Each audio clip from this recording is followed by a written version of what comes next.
भारत ने ब्रिटेन में भारतीय उच्चायुक्त विक्रम दोरईस्वामी के साथ मारपीट और हमला करने की कोशिश करने वाले खालिस्तानी समर्थकों के खिलाफ ब्रिटिश विदेश कार्यालय और मेट्रोपॉलिटन पुलिस में रिपोर्ट दर्ज करवा दी है। वहीं सिख समुदाय समेत भारतीय प्रवासियों ने इस घटना की निंदा की और खेद जताया है।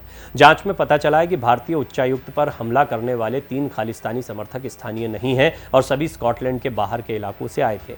3 आरोपियों ने समुदाय द्वारा आयोजित एक योजनाबद्ध बातचीत को जानबूझकर बाधित किया। ये बातचीत समुदाय और काउंसलर मुद्दे पर चल रही थी, चर्चा करने के लिए थी। इस बैठक को आयोजित करने वालों में सीनियर सिख समुदाय के सीनियर नेता, महिलाएं, कम्युनिटी सेंटर के अलावा स्कॉटिश सांसद भी थे। संभावित विवाद को रोकने के प्रयास में हाई कमीशन ने गुरुद्वारा परिसर को शीघ्र ही छोड़ दिया। गैर स्थानीय चरमपंथी तत्वों में से एक ने उच्चायुक्त की कार का दरवाजा हिंसक तरीके से खोलने का प्रयास किया, लेकिन आयोजकों में से एक की प्रतिक्रिया के कारण एक बड़ी घटना टल गई। भारतीय उच्चायोग ने शर्मनाक घटना की सूचना विदेश, राष्ट्रमंडल और विकास कार्यालय और मेट्रोपॉलिटन पुलिस को दी। आयोजकों समेत कई सामुदायिक संगठनों ने औपचारिक रूप से घटना पर खेद व्यक्त किया है और अधिकारियों से दोषियों के खिलाफ कार्रवाई करने का आग्रह किया है। भारतीय उच्चायुक्त के साथ हुए व्यवहार का गुरुद्वारा मैनेजमेंट ने भी विरोध किया है। मैनेजमेंट का कहना है कि ग्लासगो क्षेत्र के बाहर से कुछ अज्ञात व्यक्तियों ने इस घटना को अंजाम दिया है। भारतीय उच्चायुक्त की यात्रा को बाधित किया गया। भारतीय उच्चायुक्त के जाने के बाद भी इन उपद्रवी लोगों ने गुरुद्वारा परिसर में लोगों को परेशान करना जारी रखा। स्कॉटलैंड पुलिस ने मामले का संज्ञान लिया है। ग्लासगो गुरुद्वारा सिख पूजा स्थल की शांतिपूर्ण कार्रवाई को बाधित करने के लिए इस तरह के अव्यवस्थित व्यवहार की कड़ी निंदा की गई है।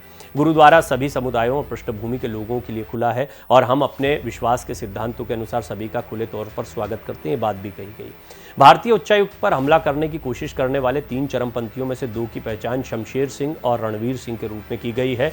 दोनों लंदन में रहते हैं। इनमें से रणवीर सिंह एक शूटिंग प्रैक्टिस रेंज में राइफल के साथ फोटो खिंचवा रहा है और पंजाब के 12वें मुख्यमंत्री की हत्या की साजिश में शामिल बब्बर खालसा इंटरनेशनल के आतंकवादी जगतार सिंह हवारा की रिहाई की मांग वाली टी-शर्ट भी पहने हुआ था।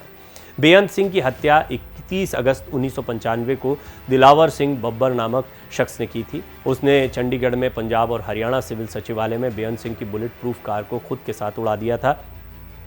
इस आतंकी हमले में 17 लोगों की जान चली गई थी और 15 लोग घायल हुए थे।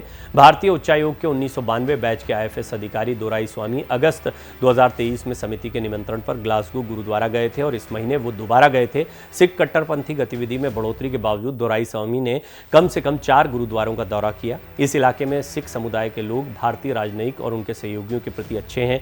इसके अलावा ग्लासगो गुरुद्वारा पहुंचने से पहले उच्चायुक्त दोरईस्वामी ने ग्लासगो में भारतीय मुस्लिम एसोसिएशन से मुलाकात भी की थी। राष्ट्रमंडल और विकास कार्यालय मंत्री एनी मैरी ट्रेवेलियन ने एक्स पर एक पोस्ट में कहा है कि यह देखकर चिंतित हूं कि भारतीय उच्चायुक्त विक्रम दोरईस्वामी को ग्लासगो में गुरुद्वारा समिति के साथ बैठक करने से रोक दिया गया।